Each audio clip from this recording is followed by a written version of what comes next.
Hey y'all, welcome to my butterfly garden where I create vlog style videos of the day-to-day happenings in my garden. In this episode, I'm gonna make over my native wildflower garden space, and you're gonna see some of the butterfly encounters that I've had in my garden over the weekend, as well as a few extra little critters. If you find this video enjoyable, please tap the like button and consider subscribing to my channel. Now, let's go check out my wildflower garden, the before part. The humidity is definitely lower today. And so because of that, this is the area of my focus for my next project. There is a mishmash of plants in here as part of my wildflower garden, right? The one that goes right up next to the wetland garden. And there's a lot of things in pots, if you'll remember. I put some potted things in here. So I'm gonna clear it all out, clean it all out, plant some things. I have some new plants that are gonna go in here. And the next time you see it, it's going to be very different. And I will explain to you what I did. So get a good look.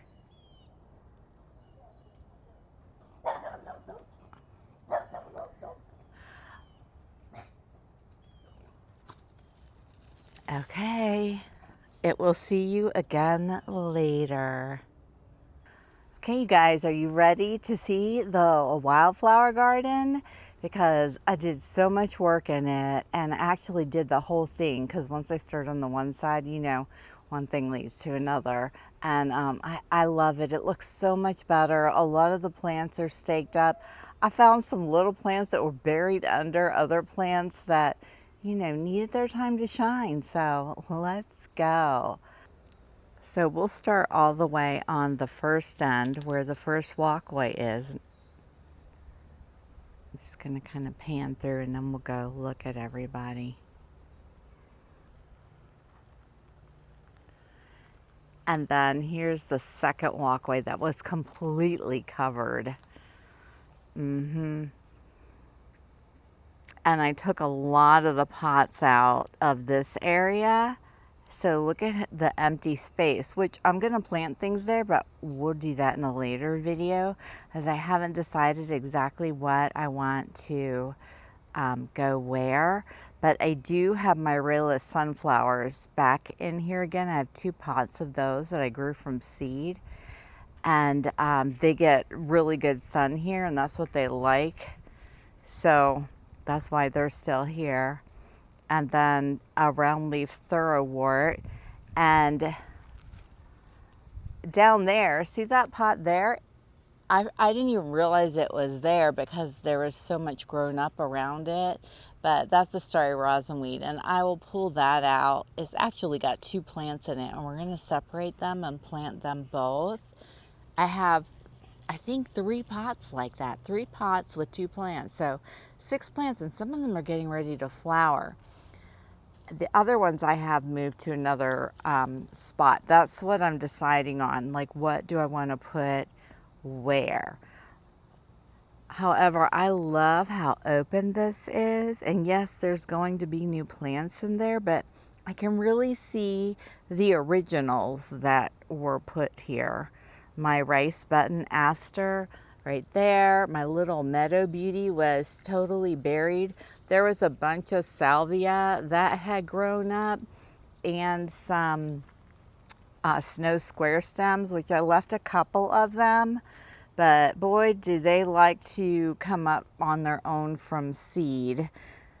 And then look how happy my partridge pea is. I mean, this I planted here when it was little. I don't know if you all remember. And it's really, really grown up well. So I'm glad to give it some space so it can really shine. And then right here across the pond, yeah, I want to show you something so interesting. Did I say across the pond? I did, didn't I? There's no pond. Right here I have this little aster that was completely buried. It had one flower on it yesterday. It's already gone to a little seed. So I'm not sure which one it is. It might be Simmons, it might be Wavy Leaf. But look how adorable that is.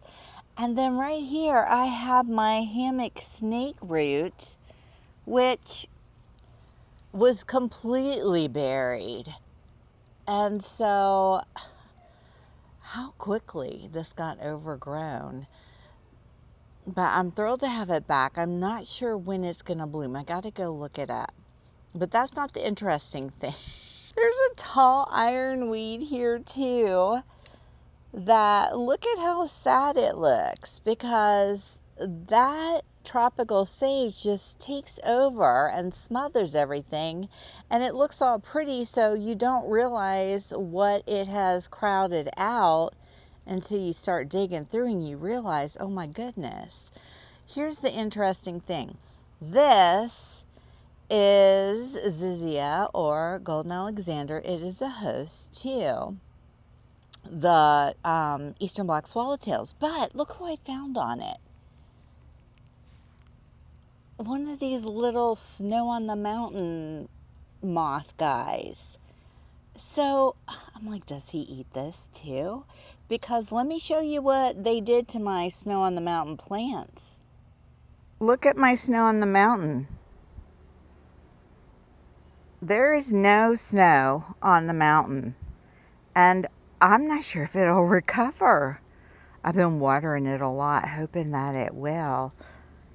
So why is that guy over there? So I have to do some research on him too. But he's been there. He was there yesterday. He's there again today. So I don't know. Maybe it's a host for them also, which makes me happy, because I was like, what are they going to do now? Because there's nothing here. And I do know that a lot of moths host on more than one thing, so it's a possibility. All right, so back along the back here, I have my goldenrod. I cut my goldenrod back, you guys.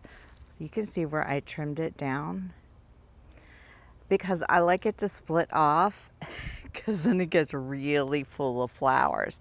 It doesn't get as tall, but I get a lot more flowers, so that's my preference. And look who's right there, a little lubber. Just hanging out on my goldenrod. And then there's a wavy leaf aster right here. And this is another aster. It was all knocked down, so I taped it together. And it's a Dixie aster. And it's got little buds all over it, so it should be getting some blooms soon. And then right behind it is a tall starry rosinweed.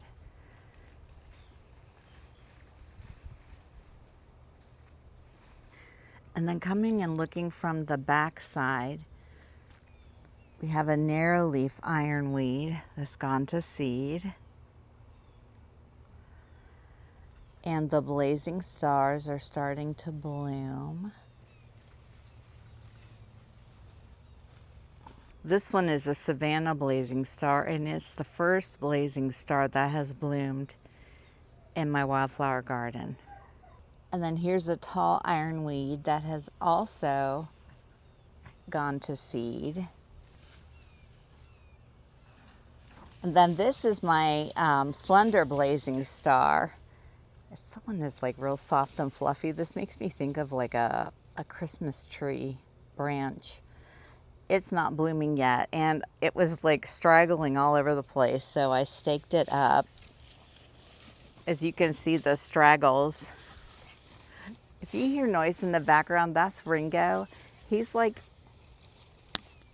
rolling. Let me see if I can show you. He's back there rolling around.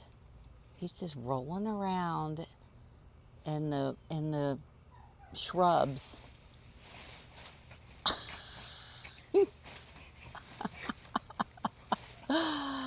Oh my gosh, that dog, I love him. My elephant's foot is sending up some stalks. So we'll have some flowers there soon. And then right here we have a Simmons aster that I staked up. So it's all together in a bouquet. It's beautiful. It's so beautiful. This was my original elephant's foot, and this one right here in front, also sending up shoots, is one that came up on its own from seed. And you can see there's some babies down there. So I love that. And then we have this guy, who I don't know who this is. Wait, there's more of it over here. Okay, there should be a sign. Let me go down and see if there's a sign. Okay, this is hairy golden aster. You can see why it's called hairy, because its leaves look kind of furry. And then it's breaking off into branches at the top, and you can see where the little buds are gonna set. So that's awesome. Hairy golden aster. And then this is that little aster that has been here and it's been blooming, and I haven't tried looking it up again to see who it is. It's the unknown aster. You guys, this is the wavy leaf aster. This is the Simmons aster, and it's just kind of wavy all over, all the way up. And I have it staked up, and it's still kind of wavy all over. And that's the Simmons aster, and I can't wait till it blooms.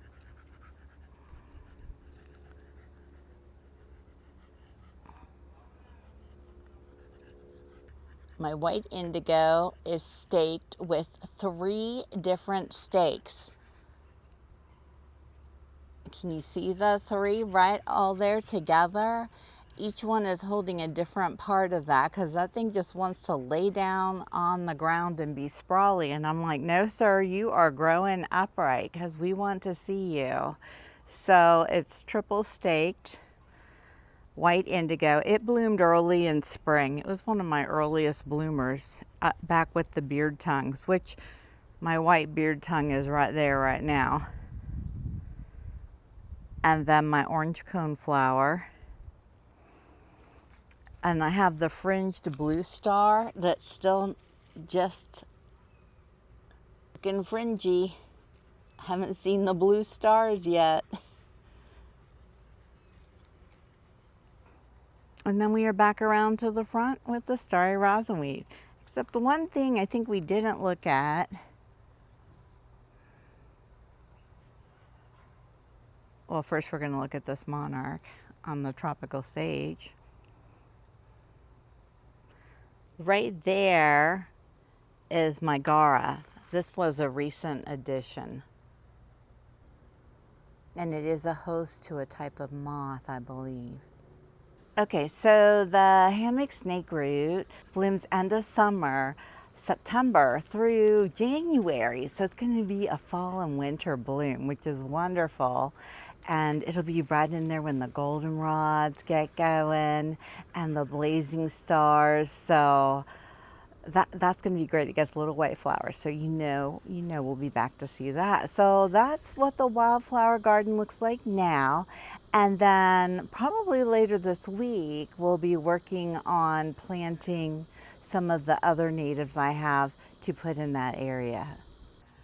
Okay, you guys, there is the zebra swallowtail in my garden, second one for this year. Unfortunately, that zebra swallowtail flew off over the back fence and I didn't see it again. And I did immediately check all of my pawpaw trees, all of my various types of pawpaws that I have here just for them. And I did not find any eggs. So I don't know, maybe it'll come back. Hopefully it will, but that's 2 sightings in one season of the long awaited zebra swallowtail. So I take that as a good thing. Look who's just sitting in the chair this morning. He's so adorable. I love him so much. Here's one of the caterpillars I brought home from the Nectar. Here's another one that just molted. His little wrinkly antenna. Look, now he's in this garden chair, just chilling. You guys, look who is here. Eastern tiger swallowtail is a beautiful, handsome male. I saw it yesterday and it just flew through real quick and went out. But now it is back and it is letting me take pictures and video and is loving the red pentas.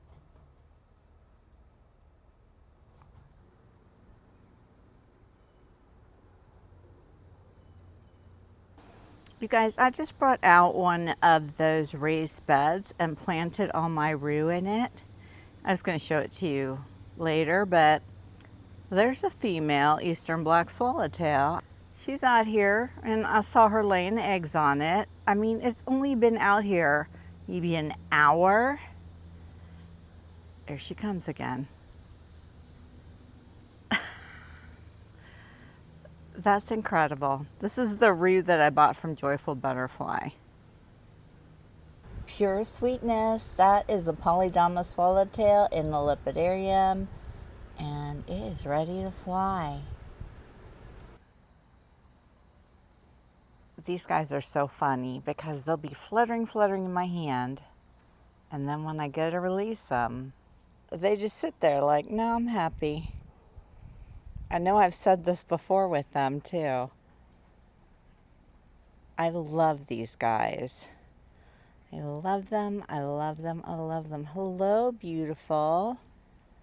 What's that like to be something new with the wings? And you haven't even really flown yet. I mean, you're fluttering around the lipidarium, but you're about to fly for the first time. Yes, and if you see me coming up to you in my garden with my phone right here, just stay put so I can take pictures of you, okay? Nothing to fear. All right, let's go put you somewhere. Let's see, right here on the durian. That looks good. You can hang out for a little bit. Just, no, you see, wants to stay on my hand. There you go. There you go. You can decide when you want to fly on your own time.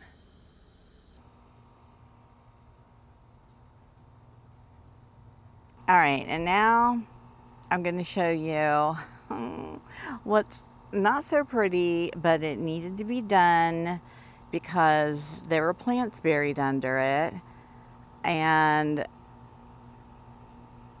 there was a whole blueberry plant underneath my fire bush. Now, you know I've shown you this fire bush and how big it is and how my husband was going to trim it. He came out and trimmed it all right, and it looks so barren, but we've done this before and it will grow back. So it makes me sad though, but we've got lots of other fire bush. I'll show you the other ones so you don't have to worry. My butterflies who love fire bush are still going to get their fire bush.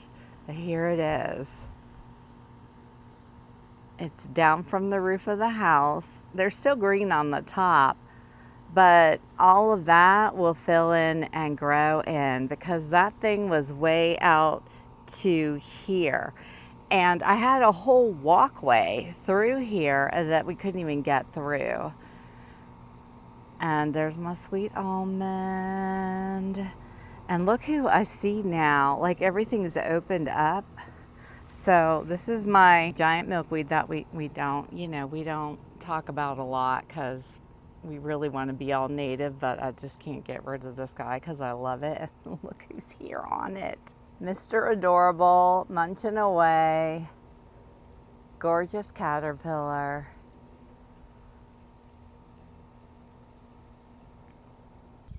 Look, it's a dinosaur fight.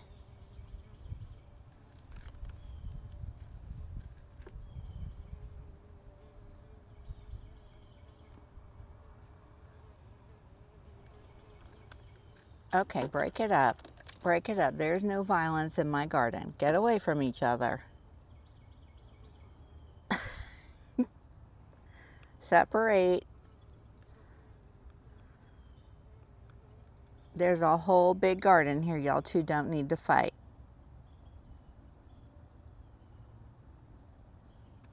No, don't even look that way. You go somewhere else. That's right. You go on your own way, mister. So over here, behind my one garden chair, right back there, is another fire bush. And I get butterflies visiting it a lot. And then walking through the pathway, I have firebush here, firebush there, and then right across from the wildflower garden, there is another firebush here, and we actually have another one over in the corner of our yard. So we're good. We still have firebush blooms for everybody. No worries.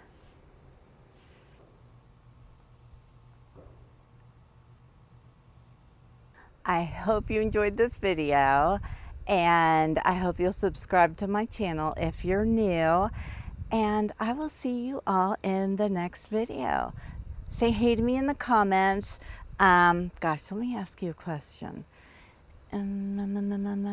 What was your first job? What was your first job you ever had? And, you know, just that. Anything you want to share about it. And I'll let you know what mine was too. After some of you post yours, then I'll come in later and share mine. All right, I'll see you all next video. Bye-bye.